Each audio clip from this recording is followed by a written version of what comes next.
All right, and welcome to Go Vegetarian Slowly with Noah Vaughter. Today is going to be a very special program. We're going to be talking about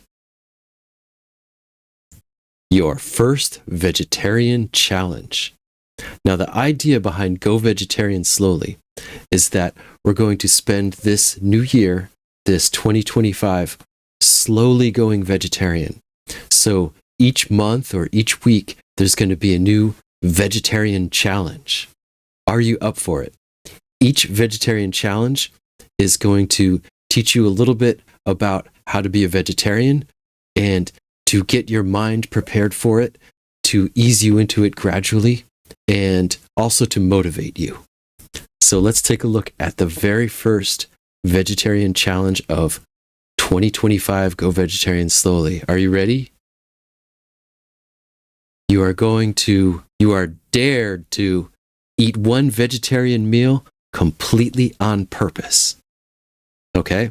So it doesn't count if you had a salad or something like that, or, your friend made you macaroni and cheese or whatever. You have to intentionally choose a meal and say, okay, I was going to eat some meat at that one. I was going to have a hamburger. I was going to have a chicken burrito, but instead I'm going to have a vegetarian meal. Okay? That is the very beginning of your journey. And the purpose of this is to get you to exercise your intention. So you're going to choose your vegetarian meal and, of course, go out and eat it. Now, here's a pro tip. Lunch is probably going to be the easiest meal for you to choose to eat on purpose vegetarian. And here's some ideas. You can try some pasta, whether it's linguine or fettuccine or soba noodles, something like that. Or you can have some macaroni and cheese or a nice sandwich. And here's my favorite recommendation is bean burrito.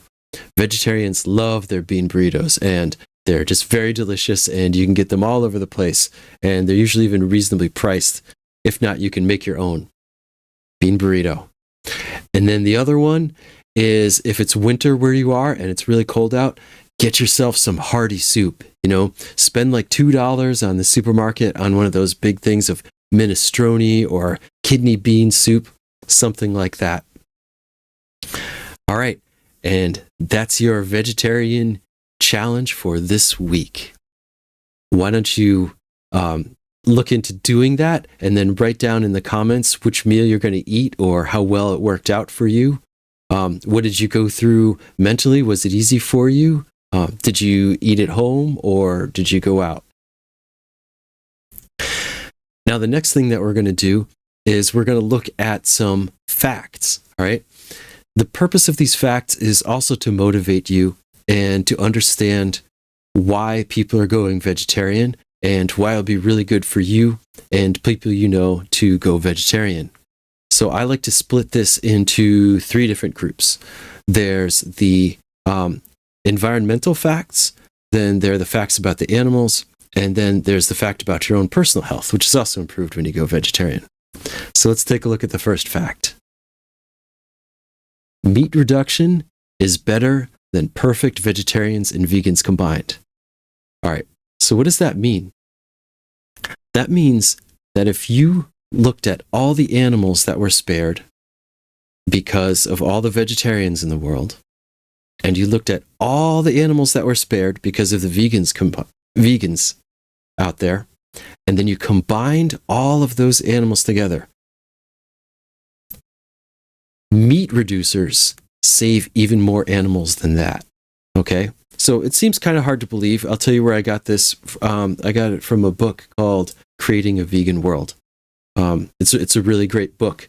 And it was probably one of the influences on me to try to get people to reduce their meat as opposed to going cold turkey. A lot of people can go cold turkey. That's great.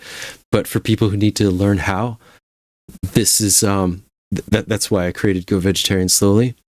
So even as a meat reducer, okay, you are going to use less resources on the planet and you're going to spare a lot of animal lives, okay? Now let's look at the next fact. Livestock as a whole is estimated to be responsible for around 15% of global greenhouse emissions. Now, what does that mean? So I've been working with ham radios a lot. It's a new hobby I got. And because of this, I find myself looking at pictures of the globe like pretty often. Do you ever look at pictures of the globe? Do you ever look at things like video from ISS in space, the International Satellite Station, space station floating around the Earth? You see it there. Or maybe you just think about the Earth a lot from that third person perspective. So picture that right now, just this beautiful, glowing blue, green, and white orb out there in space. And then you think about that atmosphere that's surrounding it, that ionosphere where all the radio waves reflect off of, and all the clouds, and all the beauty. And then you think about all the toxic stuff that is out there, okay? Because of wildfires, because of car emissions, and all this greenhouse gas, all this methane and everything like that. So 15% of that is because of livestock, okay? Especially beef cattle. So, eating cows. We can reduce the amount of stuff in that atmosphere by 15% if we can go vegetarian. And even if you just become a meat reducer, you could still make an impact on that 15%. So that's pretty valuable to think about all the beauty that you can preserve in this planet by going vegetarian. Now, I hit you with a statistic, and I know a lot of you are probably skeptics, like me, and that's good. I encourage you to look things up and verify things for yourself. So I'm just going to share where I got this fact. It's from a report called Tackling Climate Change Through Livestock, and this was published by a UN organization called the FAO. And if you're wondering who they are, here's just a little snippet from their homepage. It's the Food and Agricultural Organization of the United Nations. And this is what they do. It's about 194 countries, and they get together and they're trying to defeat hunger. And so they do all kinds of research. Now, of course, you may consider this a biased source, and I get that. This is the UN. They have their own greedy mission of saving the planet. But I do encourage you to go out and get other sources. I unfortunately at the moment don't have the resources to produce an entire project where I compare this from a lot of different places. But this is the start here. So take a look at that. And now we're going to check out the next fact. This is a health fact about going vegetarian. Okay? Reduce saturated fat to lower LDL cholesterol and diabetes. Now, I know sometimes it sounds just preachy, people talking about the health, or it sounds technical just to hear all these big health biology type of words. So I want to try and make it meaningful for you. When you eat saturated fat of any kind, okay, and, animal foods are not the only sources, meat is not the only source. So I want to talk about some of the places that you might accidentally get too much saturated fat, even as a vegetarian, okay? But most importantly, we want to avoid sausages, bacon, hot dogs, salami, things like your ribeye steaks and your porterhouse steaks and your short ribs, ground beef, all that stuff, pork. All this is very high in saturated fat. The saturated fat has an impact on your liver, okay? It tells it to create more LDL cholesterol. It's as simple as that. You eat saturated fat, your liver makes more LDL cholesterol. The LDL cholesterol leads to all kinds of heart problems, such as heart attack, clogged arteries, you name it. You don't want to have a high LDL cholesterol. The other thing that people get from having high saturated fat is diabetes. All right. Diabetes is an epidemic on this planet. I saw some awful statistics. Something like 1 billion people are going to have diabetes by the year 2050. That just breaks my heart because it's all preventable, right? There's no need, just by changing our diet and, doing some exercise, we can greatly reduce the amount of diabetes. Now, that's type 2 diabetes, by the way. Type 1 diabetes is the kind that you're just born with. It's congenital. But think about this. If we can reduce the number of people who have type 2 diabetes, we can use all those resources, all that research, all those factories that make medicines, and all those cool electronic gadgets that some of my friends work on, that can be redirected towards people with type 1 diabetes. Okay? So, additionally, diabetes is a very frustrating disease to have. I'm not going to talk about it too much here right now. You probably already know problems with diabetes, but just realize that when you eat fewer animal products, when you go vegetarian, then you're going to get a lot less saturated fat, all right? And that's going to prevent those other diseases. And one other thing I just want to touch on here is about the cholesterol that's in animals, okay? When you eat animal foods, they have cholesterol in them. That does not directly lead to higher LDL cholesterol in your body, okay?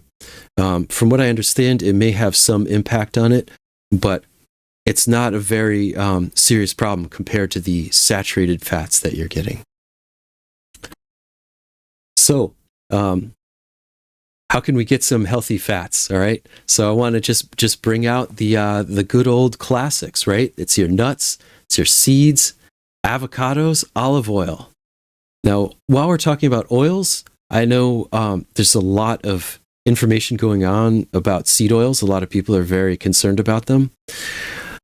I would recommend that you look deep into the research about it. There are a few YouTube channels out there where people are researching the impacts of seed oils. I think a recent one that seemed to be very high quality was, I believe it was Gil Norton. He looked at 3 very large meta-analyses, and so that's dozens and dozens, maybe hundreds of studies, and they could not find any problems with seed oils in general. Okay, there may be problems with how you cook it and stuff like that. But let me give you a super duper pro tip here. I recommend cooking with avocado oil. And why is that such a great oil to cook with? Well, because it has a high flash point. And what does that mean? That means it's easier to clean than olive oil, okay? If for no other reason, sometimes you saute something in olive oil, and then it's very hard, whether you made some popcorn or whatever. And then the next day, it's difficult to clean. So when you use avocado oil, it's so much easier to clean. It just scrubs right out. I love using it. That's my super duper pro tip. All right, so those were your 3 facts: your environmental fact, your animal fact, and your health fact that are going to keep you focused and motivated to go out and have that one vegetarian meal completely on purpose today. All right. It won't kill you. You've eaten many vegetarian meals before in your life, right? But just choose one that would have had meat and take one of those substitutes. Now, before I close the video, I just want to share some of the other values of go vegetarian slowly and some of the benefits of going vegetarian. So, again, these are aligned with the values of health, animals, and environment. So the first thing you're going to do is you're going to elevate your quality of life, okay? By preventing a lot of health problems like we just talked about, you're going to have more energy. You're going to be able to show up for other people in your life that you care about and want to have fun with. You're not going to be as sleepy, like, oh, I can't go out tonight. I ate too much last night. You're going to have a lot less of that. And in your older age, you're going to be better off too. The second reason, enough said, give animals the compassion and care they deserve.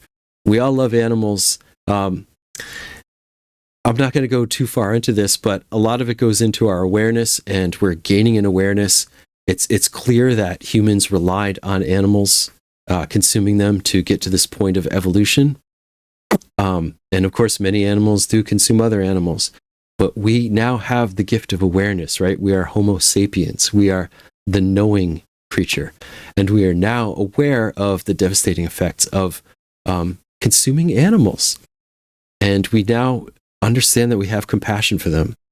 And so it may not be easy, right? Because we're so habituated and society wants you to, just to keep on consuming animals.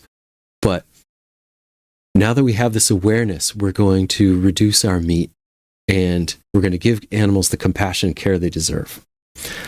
Last but not least, we're going to heal and protect our precious environment. I talked a little bit earlier about imagining the globe from third person point of view and just seeing like all those forests and those beautiful oceans. The less we have to cut down forests and trees to make grazing fields for animals that we're just going to consume, the better the planet's going to be, the better it's going to smell, and the better it's going to be when you travel to different places. And just to know that people everywhere have clean air to breathe and clean water, because animal consumption does a number on water. We'll get into that later. But now we're ready to close out. I just want to remind you of your goal, which is to eat one vegetarian meal completely on purpose. And I want to ask you to please subscribe now, to follow and stay tuned, and say thank you. From me, from your own self, you'll thank yourself and the animals and the planet. Bye-bye.